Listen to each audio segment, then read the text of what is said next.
இந்தியாவிற்கான முதல் ஆஸ்கரை பெற்றுத்தந்த இந்திய சினிமாவின் தலை சிறந்த இயக்குனர் சத்யஜித் ரே. வெறும் சண்டை காட்சிகளும் பாடல்களும் நிறைந்தது மட்டுமே இந்திய சினிமா என்ற உலகின் பார்வையை மாற்றியவர் சத்யஜித் ரே.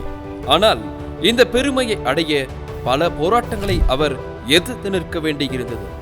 சிறு வயதிலேயே தந்தை இறந்துவிட கடுமையான நிதி சிக்கலை சந்தித்தது அவரது குடும்பம். தாயின் தையல் தொழிலுக்கு உதவியதில் இருந்து தொடங்கியது சத்யஜித் ரேவின் கலைப்பார்வை.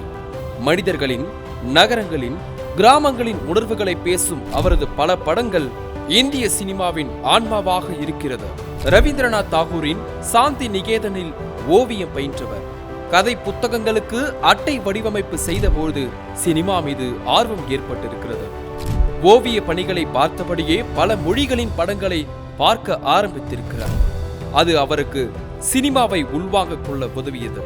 தி ரிவர் என்ற படத்தின் உதவி இயக்குநரான அவருக்கு பதேர் பாஞ்சாலி என்ற புத்தகம் புது வாய்ப்பை தந்தது.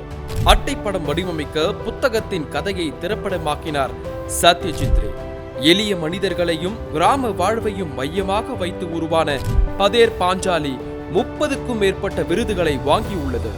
ஆனால் அதற்காக அவர் பல வருடங்கள் முழு நேரமாக உழைக்க வேண்டியிருந்தது. நம்பிக்கையில் இயங்கிய அவருக்கு அந்த படம் இந்தியாவை தாண்டி சர்வதேச அரங்கிலும் பெயர் பெற்று தந்தது. அப்படிதான் இந்திய சினிமா குறித்த உலக அரங்கின் பார்வையை மாற்றினார் சத்யஜித் ரே. இந்திய அரசின் பாரத் ரத்னா, தாதா சாஹிப் பால்கே, பத்ம விபூஷன், பத்மபூஷன், பத்மஸ்ரீ, தேசிய விருதுகள் என அவர் வாங்காத விருதுகளே இல்லை. இந்தியா மட்டுமின்றி பிரான்ஸ், பிலிப்பைன்ஸ் நாட்டின் உயரிய விருதுகளையும் பெற்றுள்ள சத்யஜித் ரே இந்திய சினிமாவின் ரியல் ஹீரோ.